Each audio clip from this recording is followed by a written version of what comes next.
How's it going, everybody? I am the Texas Man. I hope you guys are all having a spectacular day. Please give this video a thumbs up if you guys really enjoy it. Subscribe if you guys haven't already. Also, do me the biggest favor of all, hit that bell notification button so you guys don't miss out on future videos or live streams here on my channel.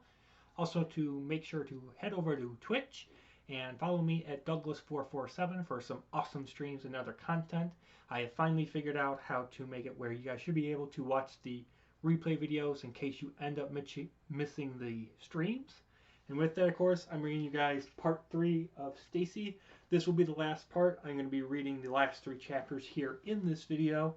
Once I am done with Stacey, I will be moving on to Stacey 2, The Dark Secret. I'm not sure how many parts that's going to be divided up into. I will let you guys know when I start reading Stacey 2, Dark Secret. So with that, I'm going to be reading the last 3 chapters and finishing up this book. Make sure you guys, of course, watch part 1 and part 2. If you guys haven't watched those videos, this part won't make any sense to you. Also, to make sure you check out RMG as well. Part 1 and part 2 are out for that as well at the time of me making this video. So with that, let's get into reading. Chapter 9, Philip's Flood. Graduation arrived at last, and tonight was the celebration ceremony.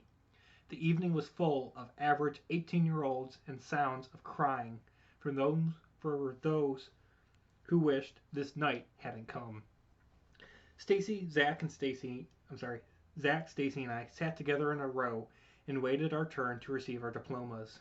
"Where is Phil?" asked Stacey. Phil was going to be the star of the night by leading the band through the Star-Spangled Banner. What was strange was that his equipment, such as his trumpet, was lying on his chair, but he was missing. I told Zach and Stacey that I was going to search the school and find him. I left the school gym and began the search. "This will be the best senior prank ever executed," said Phil. Phil was inside of a boy's bathroom with a remote in his hands.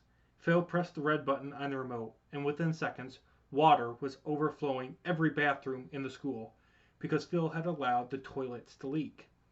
Within 2 minutes, I could see water rushing out of the bathroom and realized the school was about to be flooded. Phil looked at the floor and realized water was coming inside. "Time to make my escape," said Phil. Phil opened the door and was blasted back into the bathroom due to the water pressure. I found a fire alarm system and pulled it. I knew that everyone in the gym would have a chance of escaping this flood, while the water was at least 3 feet deep and rising.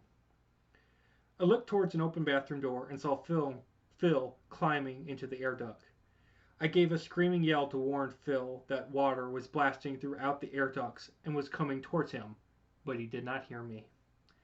He turned and looked at me with a hopeless looked upward towards the air ducts and saw that the water was blasting not only through them, but directly towards him. I saw what was about to happen, and before I could do anything, the bathroom was blasted with a ton of water. I swam away and opened an exit door, but it would not budge. The water was now at 4.5 feet deep and still rising.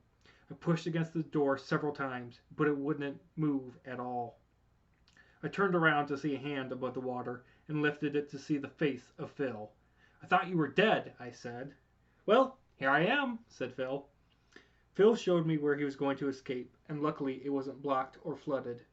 The police and firefighters arrived and eventually shut off the toilet valves. Nobody discovered who caused the flood besides me. The graduation ceremony was rescheduled and held at Macomb Community College on June 22, 2012.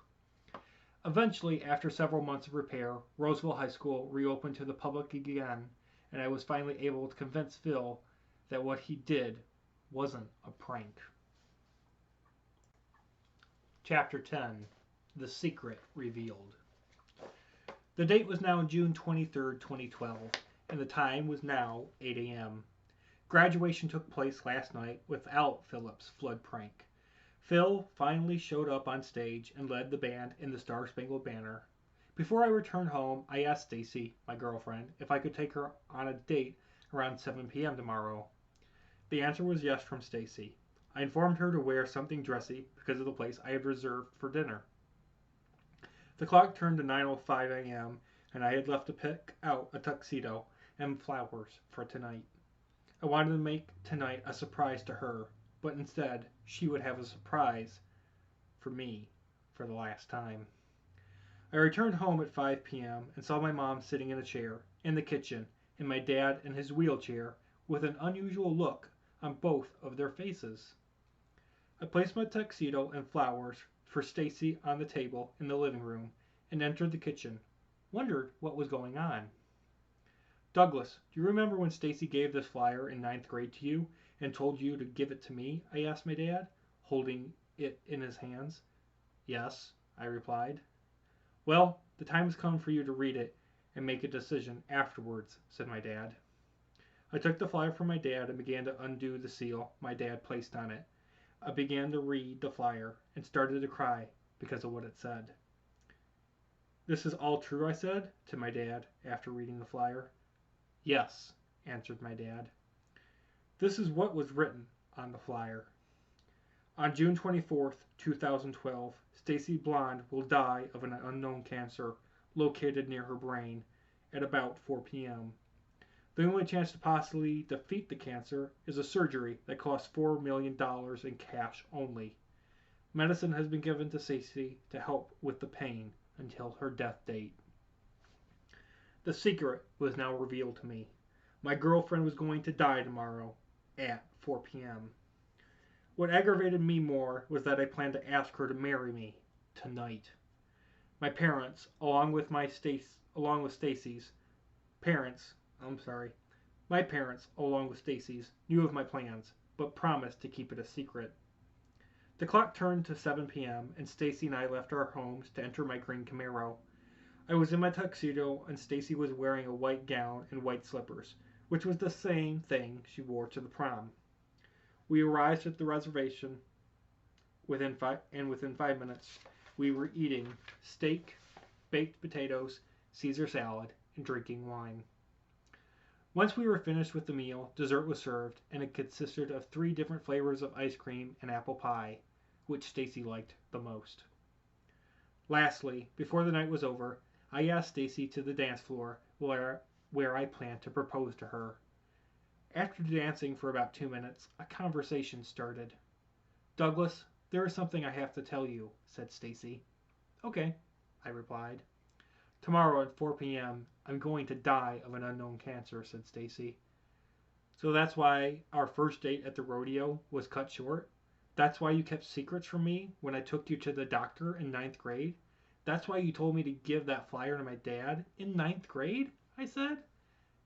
Yes, answered Stacey. To let you know, Stacey, I read the flyer this afternoon, but it doesn't affect my plans for tonight or for the rest of my life, I said. I kneeled down and proposed. Stacey was overjoyed and said, I do. Chapter 11, Moving On Without You. $4 million was the cost of the surgery to save my love. It was now June 24th, 2012, and the time was 2 p.m. I entered the room where Stacey was in and smiled at her. I looked around the room and saw the following people concerned about Stacey's health condition. My parents, Stacey's parents, the head principal at Roseville High School, Sarah Cross, Phil Abbey, and Zach Zettel. Stacey was lying on her deathbed, and in 2 hours, death would take my girl away from my sight forever. Douglas, I have good news, said Phil.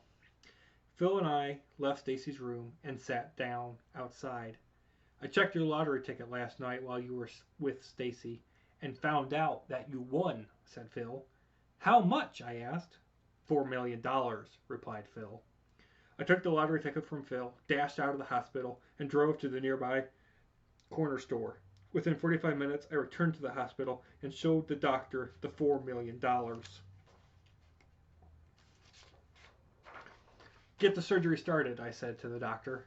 I thought you were going to use that money for college tuition, said my mom. What would you do to save the one you loved? I'll find another way to pay for the fees, I said. The doctor took the money and began the surgery. Stacey was removed from her room and was placed in the operation room.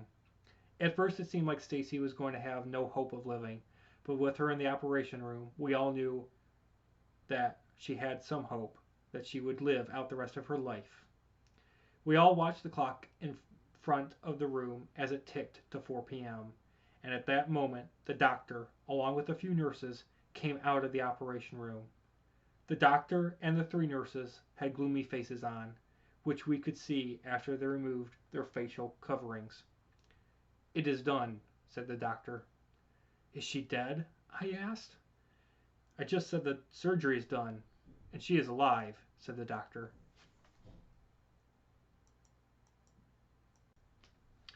We all cheered and were glad that the thought of moving on without Stacey would not come true. "We found the location of the unknown cancer and used radiation to kill it," said the doctor. "No more doctor visits or medicine has to be taken?" asked Teddy Blonde. "Correct. Anything relating to Stacey's problem is done with forever," said the doctor. A time of about 6 months passed after June 24th, 2012, and now the time came for the most important day of my life. I was getting married to Stacey Blonde. Stacey and I's parents, friends, and family showed up today, including my brother Devin. Stacey walked up the walkway in the auditorium of Cornerstone Baptist Church, and after 20 minutes the pastor said his final words. "I now proclaim you, this man and woman, Douglas and Stacey, husband and wife. You may kiss the bride," said the pastor. I gave Stacey a kiss and dashed her quickly towards our limo. The year quickly dashed to 2025, where Stacey and I moved to Dallas, Texas. Before leaving for college and a job as a dentist, I say goodbye to my friends and family. Year 2025. Although Jack Lightbody was the school bully and was in prison for attempting to rape Stacey and shoot me with a gun, on April 16th, 2025, he was released. At first I thought of Jack as a savage creature sent to Earth to be violent to Christians, but when word came that he was coming to Dallas, Texas, I began to believe he was a person wanting to harm Stacey again. The doorbell made a high-pitched sound throughout my house, and I raced to my front door to see that Stacey had opened the door for Jack. "How are you, Jack?" I asked. "Fine. I got a job in Maine as a fisherman. Doesn't allow me for fun time, but the money I make satisfies my stomach," said Jack. "You seem different," said Stacey. "Did he burn your heart of stone in anger in that jail cell?" I asked. "Yes, God did strike my heart and soul, and it was all thanks to my cellmate," said Jack. "Please come inside. We want to help you so that you can have forgiveness for your sins towards so many people," I said. 5 hours passed by during that time of saving, and before you knew it, we had won Jack's soul to God. "I'm sorry for what I did back in 11th grade to the both of you," said Jack. "We forgive you, Jack," I said. "It is time I continue my life and move on," said Jack, not finishing his statement. Jack entered his car and drove away, moving on in his life without a high school diploma.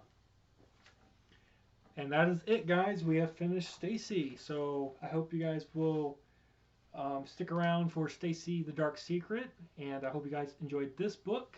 Let me know if you guys did in the comment section down below. You guys all have a great day, and I'll see you guys in the next video. Bye, guys.